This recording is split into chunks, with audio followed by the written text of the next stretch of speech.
What's the meaning of bandicoot?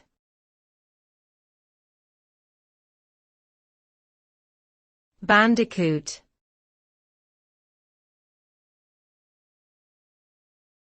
Bandicoot.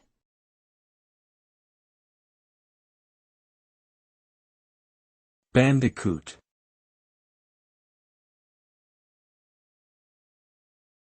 Bandicoot.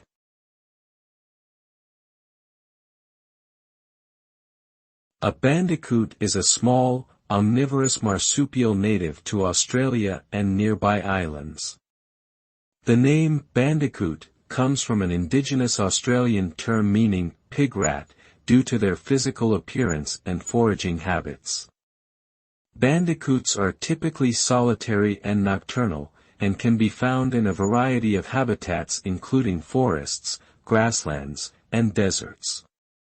They have a pointed snout and long, narrow hind feet that they use to dig for insects and other prey. Some species of bandicoots are endangered due to habitat loss and predation by introduced species such as foxes and cats. However, bandicoots are also considered important ecosystem engineers due to their role in soil turnover and seed dispersal.